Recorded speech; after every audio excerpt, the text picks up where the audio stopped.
बिस्मिल्लाहिर्रहमानिर्रहीम। दोस्तों साथियों, डॉक्टर शबीर चौधरी की तरफ से आप सबको अस्सलाम वालेकुम। Very good afternoon from London. जनाब, आज मेरे मेहमान हैं महमूद कश्मीरी साहब। कई बार पहले भी तशरीफ ला चुके हैं। कुछ दिनों से इनकी गैर हाजिरी है, तो उसका कसूर उनका नहीं मेरा है। ठीक है, सबसे पहले तो मैं ये कहता हूँ। और महमूद कश्मीरी साहब को वेलकम करते हुए, महमूद कश्मीरी साहब, वेलकम टू द शो। बहुत शुक्रिया डॉक्टर साहब, मेहरबानी आज आपकी। मैं सुनने वालों से ये दरखास्त करूंगा कि अगर अभी तक आपने मेरे चैनल को सब्सक्राइब नहीं किया, please do subscribe it. It doesn't cost you anything. अच्छा महमूद कश्मीरी साहब, मैंने आपने देखा होगा कि रेड शर्ट लगाई हुई है। मैं इंग्लैंड में जो क्रिकेट फुटबॉल टीम है लिवरपूल में, उसको सपोर्ट करता हूँ फ्रॉम टीन एज डेज से। ठीक है जी, आज भी मैं जी, जी, सपोर्ट कर बहुत रहा हूँ उनको। आज उनका मैच है, मैंने ये लगाई हुई है। ठीक है, अब मैं अपने दिल को खुश कर सकता हूँ कि मैं लिवरपूल को सपोर्ट कर रहा हूँ। यहाँ पहन घर में बैठ कर पहन कर ये शर्ट, अगर मैं तस्वीर करूँ कि वहाँ पर उनको फायदा होगा, जहाँ पर वो खेल रहे हैं, जिस पिच पर वो खेल रहे हैं, तो वो फायदा तो शायद उनको नहीं होगा। लेकिन मैं अपने दिल की तसल्ली के लिए कह सकता हूँ कि मैं उनको सपोर्ट कर रहा हूँ। तो इसी तरीके से मेरे ख्याल में अगर ये बात कश्मीरियों पर लागू कीजिए, जम्मू कश्मीर के लोगों पर, शायद बहुत से लोगों पर ये अप्लाई करते। आपका क्या ख्याल है? जी, बिल्कुल। देखिए, आप जिस जिस हम्म, कॉज़ को भी, जिस तहरीक को भी, जिस गेम को भी सपोर्ट कर रहे हैं, हम्म, अगर आप वहाँ नहीं जा सकते, तो आप घर में बैठकर भी जो है, वो अपने जज़्बात का, अपने ख़्यालात का इज़हार कर सकते हैं। उस टीम को, इस तहरीक को सपोर्ट कर सकते हैं घर में बैठकर भी। हम्म, तो ये उन लोगों से बेहतर होता है, बहुत ज़्यादा बेहतर है, जो मुर्दा हो चुके होते हैं, मुर्दा ज़मीर लोगों से हम्म, हज़ार दर्जे बेहतर होता है कि हम्म। आप जहाँ कहीं पर भी हैं, जिस चीज़ को आप फ़ॉलो कर रहे हैं, जिसको सपोर्ट कर रहे हैं, आप उसका इज़हार कर रहे हैं। इससे अच्छा, अच्छी बात और क्या हो सकती ये बात भी देखिए ना मोहम्मद कशीम साहब, अजीब सी बात है भाई। मैं डाई हार्ड सपोर्टर हूँ लिवरपूल का। मेरा भांजा है, वो डाई हार्ड सपोर्टर है आर्सेनल का, और हम दोनों की बड़ी सख्त दुश्मनी है इसमें। ठीक है, लेकिन तहसीब के दायरे में एक दूसरे को मुखाफत करते हैं। लेकिन हमारे जम्मू कश्मीर में ये होता है कि वो ये टीमों की हत्या रहना चाहिए, लेकिन हमारी तो दुश्मनी बन जाती है। सियासी तौर पर भी नहीं देखते कि ये सियासी नुकता नजर है, आपका अपना हो सकता है, मेरा अपना हो सकता है। इसको दुश्मनी की हद तक नहीं लेकर जाना चाहिए। नाउ कमिंग बैक टू, इस बात में आना चाहता हूँ कि आपने देखा होगा कि जिस खिते से हमारा तल्लुक है, जिसको आज़ाद कश्मीर भी कहते हैं, पाकिस्तानी कॉलोनी भी कहते हैं, पीओजे की भी कहते हैं, कई-कई नाम है उसके। तो उसमें आजकल बड़ी हलचल हो रही है। ऐसा क्यों है? क्या हो रहा है? लोगों की डिमांड क्या है? ये हंगामा क्यों है? है। बहुत शुक्रिया डॉक्टर साहब। बात ये है जी कि ये जिसे आज़ाद कश्मीर कहा जाता है ना, इस आज़ाद कश्मीर की आबादी जो है, वो तकरीबन 45 लाख के करीब आबादी है इसकी। और 45 लाख में से कम अज़ कम 20 लाख लोग जो हैं, वो अपनी रोज़ी-रोटी की तलाश में अपनी रियासत से बाहर हैं। और इसके बाद जो पीछे बचते हैं, उनके लिए रोज़ी-रोटी पानी का मसला है। और चूँकि पिछले 76 सालों से जो पाकिस्तानी मीडिया था, वो इस हमारे जो मसले-मसाइल थे आज़ाद कश्मीर के अंदर, रोज़ी-रोटी, कारोबार, तालीम, एजुकेशन, हेल्थ, बाकी चीज़ें जितनी भी थी, उसमें लोगों को अवेयरनेस नहीं थी, चूँकि लोगों तक ये मैसेज पहुँचता नहीं था। आज सोशल मीडिया की वजह से लोगों के घर-घर में ये बात पहुँची है कि ये जो आज़ाद कश्मीर है, जिसकी जो है 45 लाख आबादी में से 20 लाख लोग जो हैं वो रियासत से बाहर हैं, और जो बाकी हैं उनको रोज़ी-रोटी का मसला क्यों है? जबकि हमारे इस रियासत के अंदर जो है वो ये लोग जो हैं, ये खरबों रुपए के मालिक हैं, खरबों रुपए के वसाइल हैं हमारे इस आज़ाद कश्मीर के अंदर। और वो जो वसाइल हैं, चूँकि हमारे लोगों के अख्तियार में नहीं है, उस पर अख्तियार जो है वो डायरेक्ट जो है, वो पाकिस्तान का है। तो पाकिस्तान जो है उसका भरपूर फ़ायदा उठा रहा है। जैसे कि मैं आपको बताऊँ कि ये जो पानी है हमारे मंगला डैम का, इस मंगला डैम के पानी से पाकिस्तान जो है वो सरसब्ज़ भी है, शादाब भी है, उसके खेत लहरा भी रहे हैं। उस वहाँ की जो वहाँ की जो खुराक पैदा होती है, वो हमारे पानियों की वजह से है। नहीं, और वहाँ लेकिन से मैं यहाँ पर 2 बातें मैं इस करना चाहता हूँ। नहीं, आपने कहा कि 20 लाख, शायद 20 लाख से ज़्यादा हैं जो सो कॉल्ड आज़ाद कश्मीर के लोग रोज़ी कमाने के लिए धक्के खा रहे हैं दूसरे मुल्कों में। और ये जो लोग आए हुए हैं, ये उन लोगों को जो घर पर हैं, उनको सपोर्ट भी कर रहे हैं, ठीक है? माली तौर पर सपोर्ट भी कर रहे हैं, मकान भी बना कर दिए, सब कुछ किया। इसके बावजूद हालत ये है कि लोग सड़कों पर हैं। लेकिन अगर हम लोग बाहर ना होते तो फिर क्या हालत होती? सवाल तो ये भी होता है ना। फिर ये भी जी, है कि जी, मंगला डैम में आपने ज़िक्र किया, दोनों को ज़रा मिला लें। दूसरा सवाल ये है कि साथ कि आपने मंगला डैम का ज़िक्र किया, वहाँ पर तो ऐसी यानी दिल-ख़राश और दिल रोने वाली बातें हैं जो हम बता सकते हैं। लेकिन आपके लिए क्या नसीब है, वो अरियाम पुल जो है ना, वो वहाँ पर खड़ा उसी जगह पर। बना नहीं है कि लोग उस पर सफ़र कर सकें। तो दूसरे लफ्ज़ों में लूट-मार का एक भी बड़ा वसीह सिलसिला है, लेकिन कोई बोलने वाला नहीं था, ना है। Floor is yours. जी, बिल्कुल डॉक्टर साहब देखिए ना कि जो लोग रियासत से बाहर निकले हैं वही लोगों ने जो है वो अपने घर वालों को, अपने रिश्तेदारों के लिए बहुत जो है खिदमात सर अंजाम दिए हैं। हुँ, और आज भी बहुत सारे लोग जो मिडल ईस्ट में हैं, यूरोप में हैं, अमेरिका में हैं, वो दिन-रात मेहनत करके वो जो पैसा वापस अपने मुल्क में भेजते हैं, अपने बहन-भाइयों को, अपने रिश्तेदारों को, अपने दोस्तों को। इसकी वजह से लोग जो हैं वहाँ पर अपनी ज़िंदगी जो है ना वो थोड़ी बहुत बेहतर तरीके से गुज़ार रहे हैं। अगर यहाँ से भी सपोर्ट ना हो, तो फिर वहाँ का हाल जो है वो बहुत बुरा हाल हो। इसलिए कि वहाँ की जो दौलत है, वहाँ के जो वसाइल है उसमें तो हमारे हमारे इख्तियार में तो कुछ भी नहीं है। जैसा मैं ज़िक्र कर रहा था कि मंगला डैम जो है, मंगला डैम का पानी जो है वो पाकिस्तान को जिसने सरसब्ज़ और शादाब बना रखा है, वहाँ से खरबों रुपया जो है वो पाकिस्तान जो है साल के जो प्रॉफ़िट कमाता है, खरबों के हिसाब से। मगर हमारी रियासत के लोगों के नसीब में कोई अच्छा हॉस्पिटल नहीं है, कोई अच्छी यूनिवर्सिटी नहीं है, कोई अच्छी सड़कें नहीं हैं। ये सूरत-हाल है और अब जो ये जो अब आप देख रहे हैं, इस आज़ाद कश्मीर के अंदर जो लोग जो है हज़ारों की तादाद में बाहर निकले हैं, उसकी जो मेन वजह है वो है सोशल मीडिया। सोशल मीडिया की वजह से लोगों को पता है कि हम कितनी बड़ी दौलत के मालिक हैं। सोशल मीडिया से पहले हमारे लोगों को ये बताया जाता था कि अगर पाकिस्तान ना हो तो आप लोग तो भूखे मर जाएँ। आपके पास ना तो कुछ खाने के लिए है, ना कुछ पीने के लिए है, कुछ भी नहीं है। अगर आप ज़िंदगी की जो साँसें ले रहे हैं, ये पाकिस्तान की मेहरबानी से, पाकिस्तान के मरहून मिन्नत है ये सारी चीज़ें जिसकी वज़ह से आप ये साँसें ले रहे हैं। अब लोगों को ये पता चला है कि जनाब असल में ये बात दुरुस्त नहीं है, ये सच नहीं है। सच ये है कि पाकिस्तान हमारी दौलत से ज़िंदगी की साँसें ले रहा है और हमारी दौलत जो है वो पाकिस्तान हमारी दौलत जो लूट लूट कर ले जाता है और उस दौलत से जो है कुछ खैरात जो है वो हमारे लोगों को मिलती है। और जब अब सोशल मीडिया की वजह से लोगों को ये पता चला है कि जनाब ऐसी बात नहीं है, ये दौलत हमारी है, तो अब लोगों ने ये डिमांड करनी शुरू कर दी है कि ये जो मंगला डैम है, मंगला डैम से जो बिजली पैदा होती है, वो बिजली चली जाती है डायरेक्ट पाकिस्तान में और पाकिस्तान में वहाँ से घूम फिर कर जो है, वो वापस आती है आज़ाद कश्मीर में। और जब आज़ाद कश्मीर में वही बिजली पैदा होती है, वो ₹1 या ₹1.5 के हिसाब से वो पैदा होती है, पर यूनिट के हिसाब से। और फिर यही बिजली जब पाकिस्तान का विज़िट करती है, पाकिस्तान के दौरे से वापस आती है, तो वो फिर ये 50-60 रुपए में चली जाती है। तो अब ये लोगों को पता चला है और लोग ये सवाल रख रहे हैं कि भाई ये पानी हमारे पानी से बिजली पैदा होती है, इसमें तो खर्चा ही नहीं है। यहाँ पर तो ना कोई फ्यूल की ज़रूरत है, ना यहाँ पर कोयले की ज़रूरत है, ना कोई किसी और चीज़ की ज़रूरत है।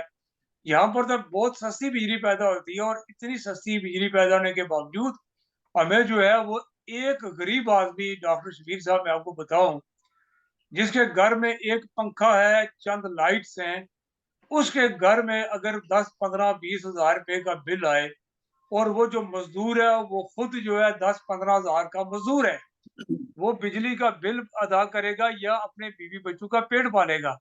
अब लोगों को ये पता चला है कि जनाब हमारे साथ तो ये पिछले 76 सालों से ज़ुल्म हो रहा है और बिलख़ुसूस जब से ये मंगला डैम की तामीर हुई है, एक तो लोगों को वहाँ पर घरों से उजाड़ा गया, दर-बदर किया गया, बर्बाद किया गया और जब वहाँ पर डैम बनता है, वहाँ पर पानी स्टोरेज होता है, वहाँ से बिजली पैदा होती है, फिर भी लोगों को जो है वो उनकी सहूलियात मुयस्सर नहीं है।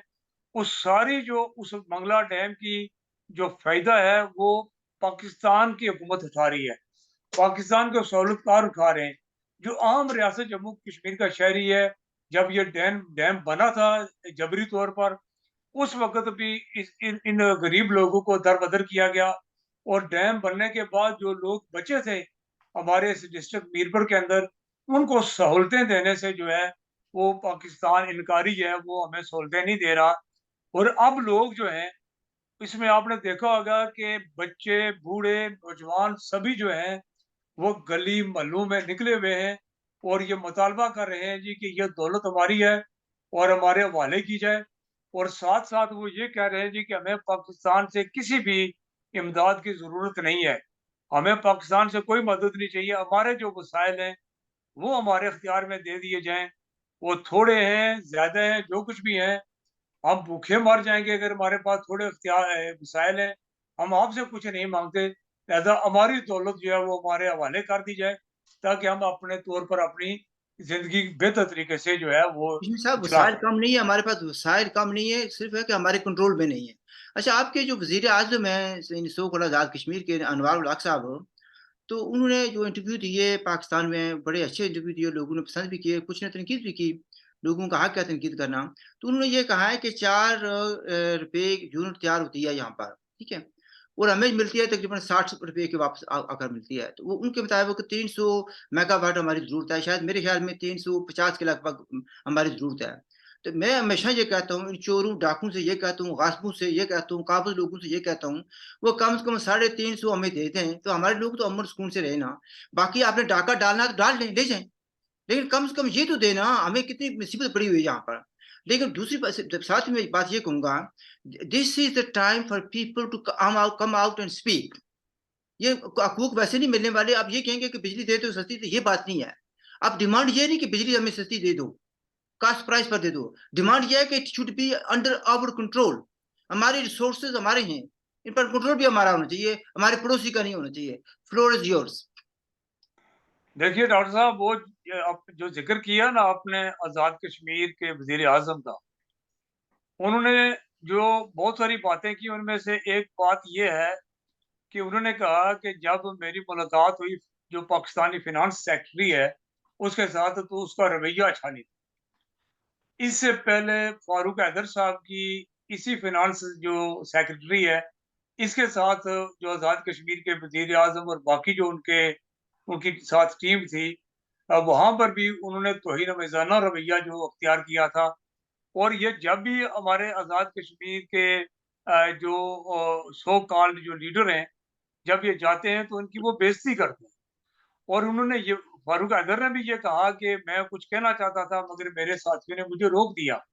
इसी तरीके से अनवर उल हक साहब ने भी कहा है जी कि इनका रवैया जो है वो अच्छा नहीं है। वो इसके बाद फिर वो जी हज़ूरी के करने के लिए ये कहते हैं जी नहीं, बाकी तो जहाँ-जहाँ भी मेरी मुलाकातें हुई हैं वहाँ बड़ी हौसला अफ़ज़ा मुलाकातें थी। लोगों ने हमारी बात सुनी बड़े अच्छे तरीके से। हालाँकि कोई ऐसी बात नहीं होती है। कोई भी पाकिस्तान की जो इक़्तिदार में जो लोग बैठे हुए हैं, आज़ाद कश्मीर के वज़ीर-ए-आज़म को, सदर को, वज़ीर को, वो जूती के नोक पर भी नहीं रखते हैं। ये सिर्फ़ अपनी जो झूठी इज़्ज़त इन्होंने बनाई हुई है, उसको कायम रखने के लिए साथ-साथ झूठ बोलते हैं जी कि हमारी बात सुनी गई है। अगर इनकी बात सुनी जाती होती, तो क्या लोगों को इस वक़्त जो उनके वसाइल हैं, उनको ना मिल चुके होते? वो नहीं मिलते हैं। अब ये देख लें कि जो बिजली का बिल है, वो बिजली का बिल तैयार होता है लाहौर में। लाहौर में जब बिजली का बिल तैयार होता है, तो तैयार करके वो भेज देते हैं आज़ाद कश्मीर में कि यू हैव टू पे। अगर वो लोग पे नहीं करते, जिसके पास पैसे नहीं है, तो फिर जुर्माना लगाकर जो है उसको पे करना पड़ता है, उसको पैसे देने पड़ते हैं। इसके साथ-साथ जो मीटर होता है, उस मीटर के पैसे लोगों ने दिए होते हैं, मगर वो मलकियत जो है वो वापदा की होती है या किसी की भी होती है। इसी तरीके से जब वो बैंक के अंदर पैसे जब बिल जमा कराने के लिए जाते हैं, तो वहाँ पर भी जो है वो बैंक वाले भी चार्ज करते हैं। और इसके साथ-साथ अगर वो बिजली का बिल आप देखें तो वहाँ पर तकरीबन 10-12 किस्म के मुख्तलिफ टैक्सेस लगे हुए हैं, जो हमारे लोगों को जो है वहाँ से उनकी चमड़ी जो है वो उधेड़ी जाती है। इससे पहले तो जो है ना फ्यूल टैक्स भी लगाते थे, तो फिर वो उसपे लोगों ने शोर-शराबा किया, अभी तो वहाँ पर खामोशी है। जब नीलम जेलम जो है वो बना हमारे इस आजाद कश्मीर में मुजफ्फराबाद में, तो वहां के भी पैसे भी जो है ना हमारे लोगों से लिए गए। तो ये इतना जबर, इतना जुल्म है। थोड़ी सी वजाहत कर लें मोहम्मद कश्मीर साहब, वजाहत कर लें कि देखें बात ये आती है जब काला बाग बन रहा था या बनने कोशिश की जा रही थी, मंगला डैम और काला बाग की planning at the same time हुई थी। मंगला डैम को 1999 2000 में अपग्रेड कर दिया गया, यानी उसकी अपराइजिंग की गई, ठीक है। लेकिन काला बाग की किसी ने बुनियाद नहीं रखने दी। अच्छा, हालांकि वहां के लोकल लोगों से वो पैसे नहीं मांग रहे थे, लेकिन जो नीलम जैन की आप बात कर रहे हैं कि जबरदस्ती हर every household had to pay 20 rupees per month, ठीक है, ये काटा जाता था जबरदस्ती, ठीक। और उसका फायदा सारे के सारा 100% फायदा जो है वो पाकिस्तान उठा रहा था। ये जुल्म की इंतहा है। और लेकिन हमारे लोगों को मसला ये बन जाता है, मैं वही बात कहता हूँ कि पीटीआई के इमरान खान के लिए इजहारों के हिसाब से चले जाते हैं पाकिस्तान में मुजाहरा करने के लिए, यहाँ पर मुजाहरा अपने हकूक के लिए मुजाहरा करने के लिए उनको प्रॉब्लम होती है। और अब ये मुतालबा हमारा, ये मैं दोबारा एम्फसाइज करता हूँ, मुतालबा ये नहीं कि हमें सस्ती बिजली दो, मुतालबा ये होना चाहिए कि हमारे मसाइल हमारे कंट्रोल में दो। फिर देखेंगे कि अनवार उल हक या फारूक हैदर से वो बात करने वाले ऊंची आवाज में बात कैसे करते हैं। जी डॉक्टर साहब, बिल्कुल दुरुस्त है। ये देखिए ना कि काला बाग डैम का जो इनका मंसूबा था, उस मंसूबे में जो मशीनरी वहां पर लाई गई थी अरबों रुपए की, वहीं पर पड़ी हुई है। आज भी उनके ढांचे पड़े हुए हैं, उनको जंग लग गया, बर्बाद हो गया, मगर वहां के लोगों ने जो है वो डैम नहीं बनने दिया। और चूंकि हमारे जो जम्मू कश्मीर के लोग हैं, क्योंकि पुरअमन लोग हैं, ये वायलेंस की तरफ नहीं जाते, बंदूक नहीं उठाते, तो इन्होंने ये कहा, समझा कि ये बिल्कुल ये इजी टारगेट है, लिहाजा यहाँ पर लोगों को, चंद जो लोग बोलेंगे उनको मार पीट करके जेलों में बंद करके जो है बाकी लोग खामोश रहेंगे। और इसी तरीके से हुआ। लोगों ने मंगला डैम की तामीर के वक्त जो है वहां पर बहुत शोर शराबा किया, मगर वहां पर लोगों को उठाया गया, बंद किया गया, मारा पीटा गया। मगर जो है मंगला डैम की तामीर होगी, इसके बाद जिस तरीके से आपने जिक्र किया है, इसकी तोसी भी होगी। अब अच्छा, बात ये है लेकिन कि मोहम्मद कश्मीर अब साहब, बात एक ये अफसोस की है। बात ये आती है, अफसोस बात ये आती है, आपने ठीक फरमाया बिल्कुल कि काला बाग जहाँ पर बन रहा था वहां के लोगों ने एहतजाज किया, सख्ती से कहा, उन्होंने कहा कि बम से उड़ा देंगे, ये लफ्ज हैं, ठीक है। उनके एक लीडर ने जी कहा जी। था, वली खान साहब ने कहा था, बम से उड़ा देंगे। हमारे यहाँ के जो लीडर थे, जिनको लीडर कहा जाता है या लीडर कहकर मुस्तरद किया जाता है, वो कहते हैं जी पाकिस्तान के लिए हम 100 डैम बनाने के लिए भी तैयार हैं। मसला ये कहने का है कि हमारे यहाँ वो लीडरशिप नहीं है जो उनको आंखें दिखा सके और अपने हकूक का दिफा कर सके। डॉक्टर साहब, जब ये काला बाग डैम की बात हो रही थी ना, तो वहां पर जहाँ से पंजाब की सरहद शुरू होती है ना, वहां पर एक बहुत बड़ी तादाद में नौजवान आए और उन्होंने क्लाशिंग तोपों के पंजाब की तरफ जो है ना हजारों राउंड फायर किए थे। और उन्होंने ये कहा था कि इस तरफ कोई काला बाग डैम बनाने के लिए आएगा तो अपने को जिंदा वापस नहीं जाएगा। तो इसीलिए काला बाग डैम नहीं बन सका है। और अब जो हमारा जो मंगला डैम है, अब बात ये है कि हम कहते हैं कि हमें अभी अभी इस वक्त आजाद कश्मीर के अंदर लोग कह रहे हैं जी कि हमें फ्री बिजली मिलनी चाहिए। मैं कहता हूं कि हमें ये कहना चाहिए कि ये हमारी मलकियत है। मंगला डैम हमारी जमीन पर, हमारे वतन पर, हमारे पानियों से बना हुआ है, हमारी बाओ की कब्रों पर बना हुआ है।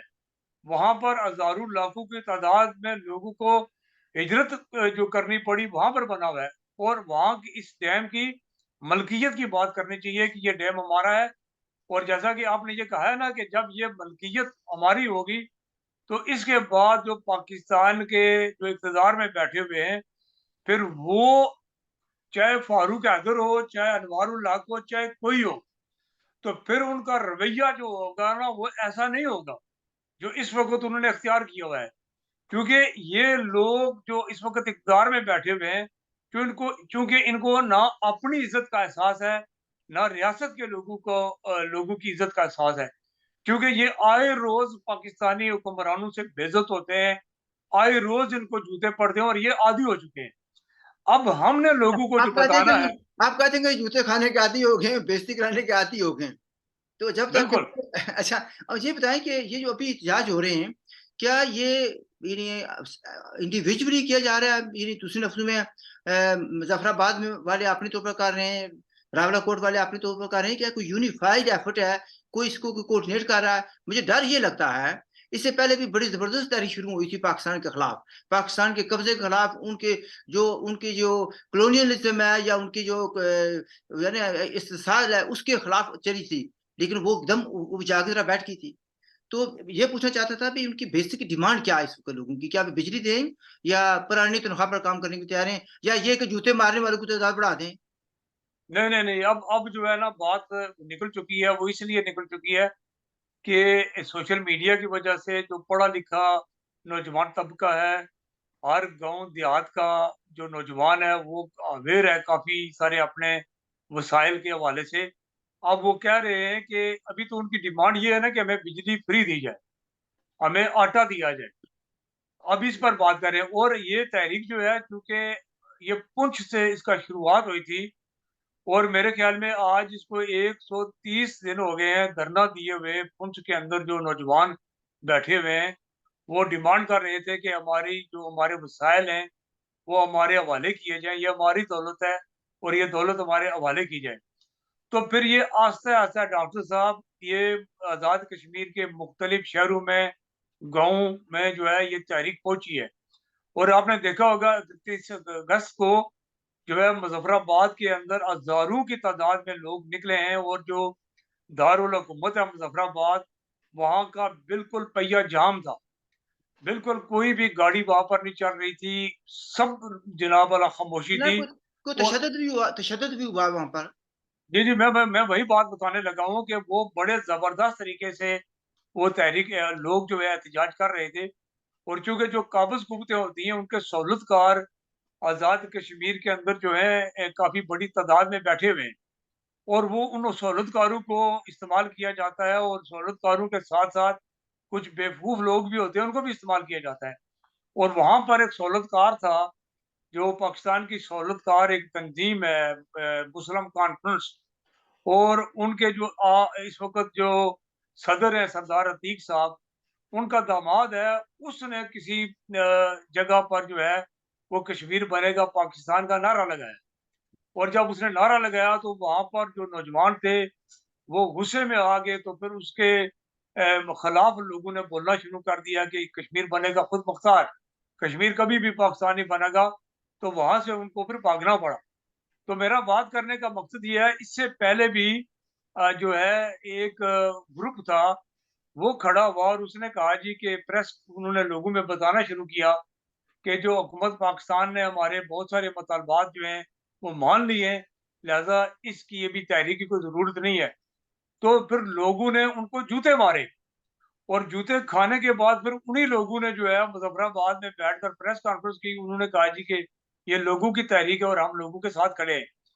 अब डॉक्टर साहब जो पोज़ीशन इस वक़्त बन चुकी है, अब कोई भी इस तहरीक को हाईजैक नहीं कर सकता है।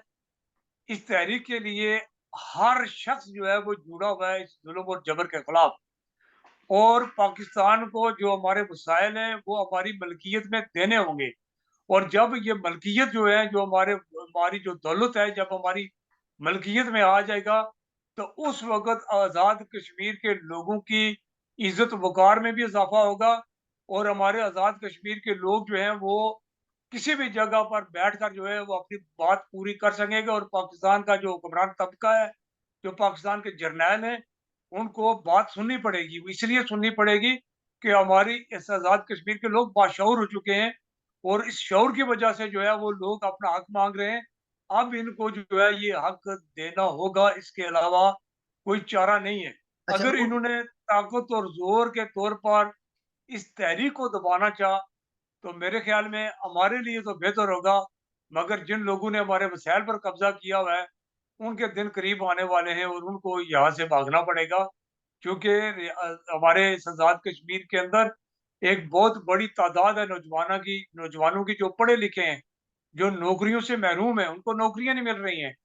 और यहाँ पर जो आज़ाद कश्मीर के अंदर अनवार उल हक जो हमारे आज़ाद कश्मीर के वज़ीर-ए-आज़म हैं, वो किसी जगह पर ये फरमा रहे थे कि जो कश्मीर काउंसिल है या ये बाकी जो मामलात हैं, वहाँ से कोई तकरीबन 300-400 के करीब मुलाज़मीन है पाकिस्तान के, जिनका हमारे पास कोई रिकॉर्ड नहीं है, ये कौन है, कहाँ से आते हैं, मगर उनकी तनख्वाहें जो हैं, आज़ाद कश्मीर के खजाने से जा रहे हैं। और इसी तरीके से मैं आपको बात बताऊं डॉक्टर शबीर साहब के हमारे आज़ाद कश्मीर की जो आबादी है वो समझ लें कि 30-35 लाख है, बाकी लोग तो रियासत से बाहर हैं। और इस 30-35 लाख की आबादी पर 1,30,000 मुलाजमीन है। ओ भाई ये कहाँ से आए, ये कौन है? हमारा जो बजट है आज़ाद कश्मीर का 1 खरब 40 अरब या 50 अरब के करीब। तो उसमें जो तरक्याती बजट है वो जनाब समझ लें 20 अरब है। और इसके बाद सारा कुछ जो है वो बस लोगों के कहाँ जाता है कोई पूछने वाला नहीं है। अगर यही पैसा हमारे इस आज़ाद कश्मीर के अंदर खर्च हो जाए तो हमारे इस आज़ाद कश्मीर की सूरत-हाल बहुत सारी बदल सकती है। अब लोगों को ये पता चल रहा है, ख़ास करके नौजवानों को, कि इतनी दौलत होने के बावजूद जो है कि हमारे बच्चे जब अपनी रियासत से निकलते हैं किसी और मुल्क में जाने के लिए, तो कहीं रास्ते में समुद्र में कहीं गर्क हो जाते हैं, या कोई बॉर्डर क्रॉस करते हुए जो बॉर्डर सिक्योरिटी फोर्सेस होती हैं, उनकी गोलियों का निशाना बन जाते हैं। और उनके जो वालिदैन, उनके जो बहन-भाई हैं, वो सारी ज़िंदगी वो रोते रहते हैं कि पता नहीं हमारे बच्चे कहाँ गए, मर गए हैं या ज़िंदा हैं, कहाँ हैं, वो अपने बच्चों को देख नहीं सकते। लिहाज़ा ये वक़्त है कि हम सबको ये जो इस वक़्त ये अवामी तहरीक है, ये अवामी हकूक़ की तहरीक है। और इस अवामी हकूक़ की तहरीक में हम साथ शामिल हैं, बल्कि हमारी मीटिंग थी कल Jammu Kashmir national independence alliance की। उस मीटिंग में भी हमने ये फैसला किया है कि ये पुरअमन तहरीक है अवामी हकूक़ की। ये अवामी तहरीक है, अगर पाकिस्तान ने इसको जबर के ज़ोर पर, ताकत के ज़ोर पर इसको रोकना चाहा, तो फिर पाकिस्तानी सफारतखानों के बाहर Jammu Kashmir national independence alliance मुज़ाहरा करेगी। और हमने ये वाज़ह कर दिया है कि हम लोगों के साथ खड़े हैं, लोगों की तहरीक के साथ खड़े हैं। कोई भी इस पर जो है वो शब खून नहीं मार सकता।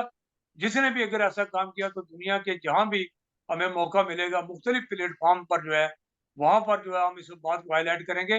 बल्कि आगे जिनेवा जाने का भी प्रोग्राम है, वहाँ पर भी इस ज़ुल्म और जबर के खिलाफ जो है आवाज़ बुलंद की जाएगी। महमूद कश्मीरी साहब, आपने बहुत अच्छी तरीके से बातें की हैं।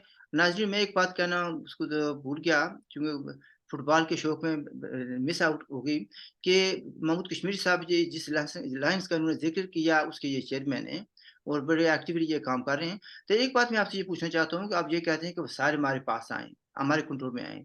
जब जीओसी मरी कंट्रोल कर रहा हो, जब एजेंसियाँ पता नहीं दर्जनों के हिसाब से एजेंसियाँ वहाँ पर कंट्रोल कर रही हैं, जब 4 लैंड अफ़सरान बड़े आला ओहदेदार पाकिस्तान के हों, चीफ सेक्रेटरी उनका है, आईजी पुलिस उनका है, फॉरेन सेक्रेटरी उनका है, अकाउंटेंट जनरल उनका है, तो फिर कैसे ये अब आएगा? फिर यह कश्मीर कौन सी जगह अभी आपने ज़िक्र किया, अनवर हक ने कहा कि कुछ ऐसे लोग हैं जिनको हम जानते भी नहीं लेकिन तनख्वाह हम देते हैं। ऐसे बेशुमार लोग हैं।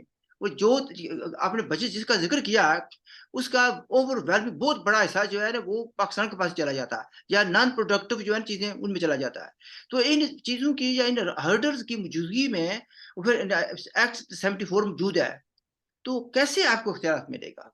कैसे ये चीफ सेक्रेटरी आपको करने देगा कुछ? ज़रा देखिए जल्दी डॉक्टर साहब, बताइएगा। अगर अगर यही बात आप जो है वही कोई 10-15 साल, 20 साल पहले बात करते, तो मैं आपकी बात मान लेता जी कुछ नहीं हो सकता। मगर आज सूरत-हाल बहुत बदल चुकी है, क्योंकि जिन आवाज़ों को कत्ल किया जाता था, जिन आवाज़ों को मैंने दबाया ये नहीं जाता कहा था। था मैंने ये नहीं कहा था कि कुछ नहीं हो सकता, मैंने कहा था कि आप कैसे करेंगे? नहीं, नहीं, हर्डल्स मैं को वही कह रहा हूँ। मतलब ये है कि जी, जी। हर्डल्स को रिमूव करना ज़रूरी है। एक्ट 74 मस्ट बी, या जो जी, लैंड जी। अफ़सरान हैं, हमारे पास पढ़े-लिखे लोग हैं, इनको वापस भेजा जाए। दे आर जी, नॉट, मैं ठीक है? बिल्कुल वही कह रहा हूँ कि जिन आवाज़ों को कत्ल किया जाता था, जिनको दबाया जाता था, आज वही आवाज़ें पिछले 76 सालों से जो हम सब लोग हमारे आने से पहले जो लीडरशिप यहाँ के अंदर मौजूद थी, उन्होंने आवाज़ बुलंद की। वही आवाज़ें आज जो है हर घर के अंदर, हर गली मोहल्ले के अंदर गूंज रही हैं। आज हमारी रियासत का नौजवान उन आवाज़ों को सुन रहा है, क्योंकि आज सोशल मीडिया का ज़माना है। और सोशल मीडिया की आवाज़ को कत्ल करना, इसको दबाना पाकिस्तान के बस की बात नहीं है। अब लोगों को पता चल चुका है कि हमारे वसाइल क्या हैं, हमारे अख्तियार में क्यों नहीं है और हमारा अख्तियार क्या होना चाहिए। इस पर लोग जुड़ चुके हैं। और आपने देखा होगा कि इस वक़्त पाकिस्तानी ऑक्युपाइड जम्मू कश्मीर के इलाके में हर जगह बच्चे भी बोल रहे हैं वो भी कह रहे हैं जी कि ये वतन हमारा है, पानी हमारा है, बिजली हमारी है, मगर ये कब्ज़ा तुम्हारा है, ये हमें कबूल नहीं है। तो इससे आप अंदाज़ा लगा सकते हैं जब बच्चे गली मोहल्ले में निकलते हैं, पानी हमारा, कब्ज़ा तुम्हारा नामंजूर, बिजली हमारी, कब्ज़ा तुम्हारा नामंजूर, वसाइल हमारे, कब्ज़ा तुम्हारा नामंजूर, तो फिर इस तहरीक को पाकिस्तान कैसे रोक सकता है?